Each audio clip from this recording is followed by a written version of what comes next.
নমস্কার, শুরু করছি আজকের চতুর্থ স্তম্ভ। আমি ইন্দ্রাণী। হাসিনা তো পালিয়ে মেজেছেন, কিন্তু বাংলাদেশ দাও দাও করে চলছে। সেনাবাহিনী কি সময় নিচ্ছেন?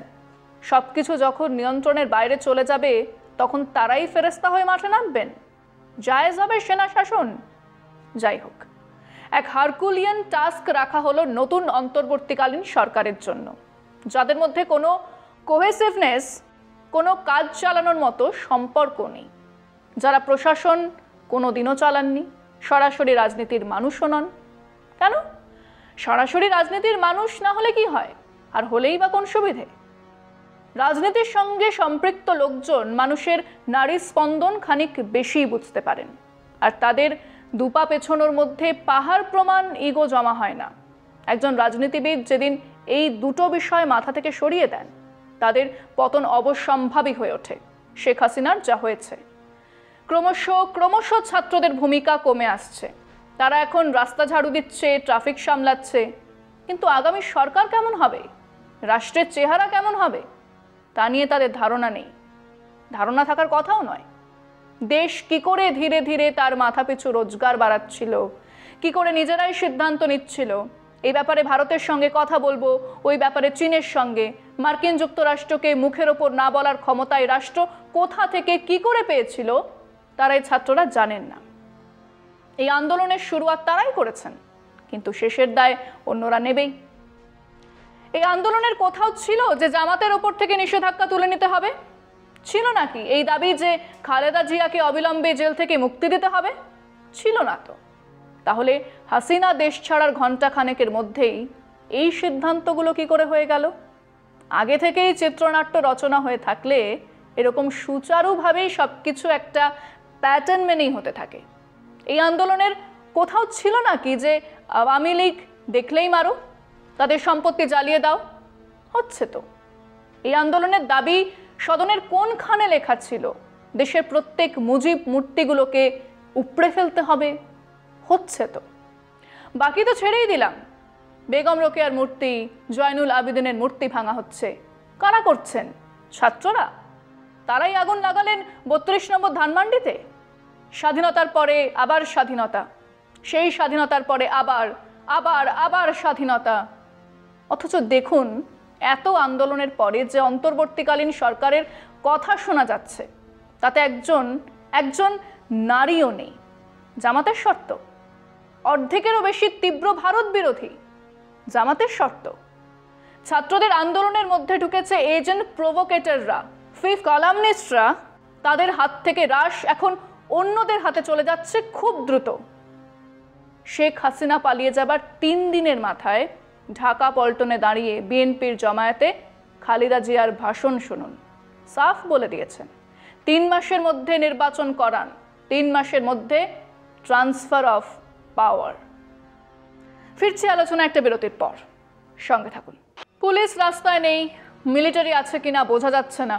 শেখ হাসিনা পালানোর পরেও মৃত্যুর সংখ্যা ২০০ ছুঁই।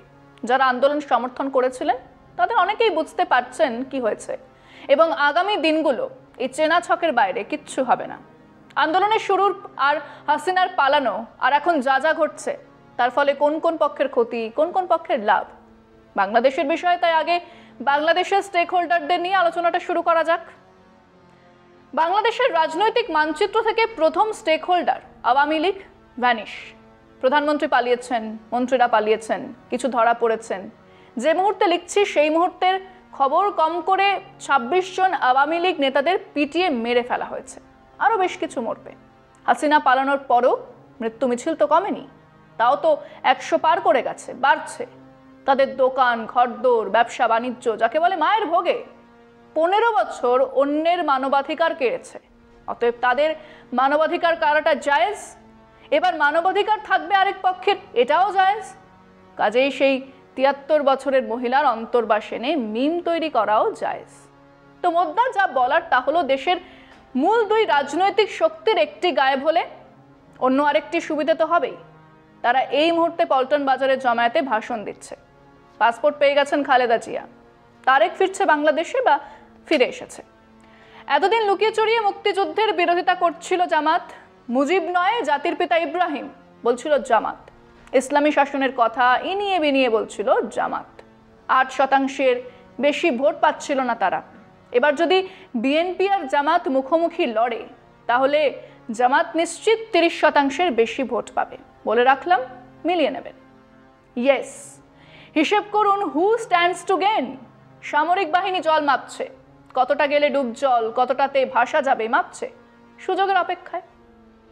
এসব আলোচনা যখন করছি তখন আরেক নির্বাসিতা তসলিমা নাসরিন কিছু দাবি জানালেন। এই আন্দোলন তার জন্য বাংলাদেশের দরজা যে খুলে দেবে না তা তো জানাই আছে, তবুও এক বাংলাদেশি মানুষ, এক লেখিকা যে দাবিগুলো তুললেন একবার দেখে নিন। উনি সমাজ মাধ্যমে লিখলেন, যারাই নতুন সরকার গঠন করুক আশা করছি তারাই কাজগুলো করবেন। 1.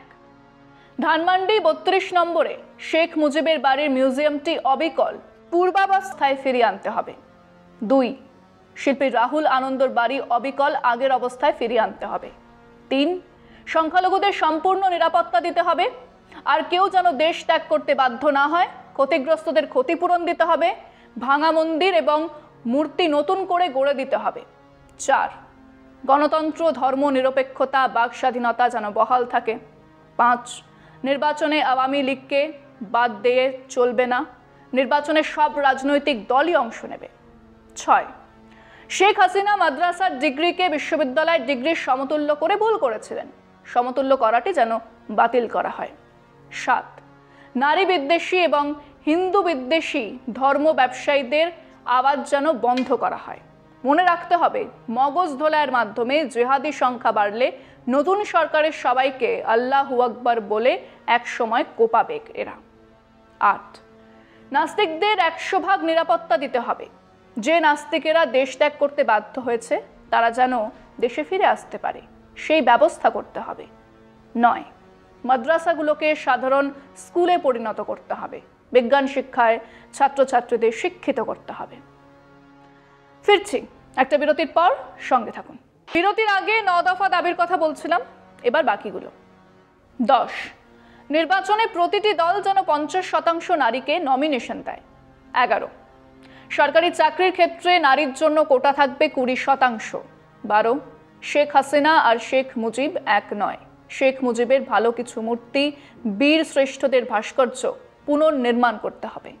13. আওয়ামী লীগ করা কোনো অন্যায় নয়, আওয়ামী লীগের নেতাকর্মীকে হত্যা করা, তাদের বাড়িঘর জ্বালিয়ে দেবার অধিকার কারণ নেই, অচিরে সহিংসতা বন্ধ করতে হবে। 14.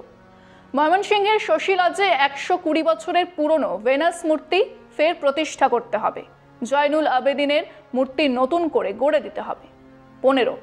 সুনামগঞ্জের জাদুঘর ফের নির্মাণ করতে হবে, কুমিল্লার বীরচন্দ্র গণ পাঠাগার এবং সারা দেশে আর যেসব জাদুঘর এবং পাঠাগার ধ্বংস করা হয়েছে সেসব গড়ে দেওয়ার ব্যবস্থা করতে হবে। 16. ধ্বংসযজ্ঞে যারা অংশ নিয়েছে তাদের বিচারের ব্যবস্থা করতে হবে। 17. কয়েক হাজার পুলিশ হত্যা করেছে বিএনপি জামাত শিবিরের সন্ত্রাসীরা, হত্যাকারীদের বিচার করতে হবে। 18. পাঠ্যপুস্তকে বাদ পড়া লেখাগুলো ফিরিয়ে আনতে হবে, লজ্জাসহ সকল নিষিদ্ধ বই থেকে নিষেধাজ্ঞা তুলে নিতে হবে, লেখক, ব্লগার, মুক্ত চিন্তক হত্যার বিচার করতে হবে। 19. সবার জন্য শিক্ষা এবং স্বাস্থ্যসেবা ফ্রি করতে হবে।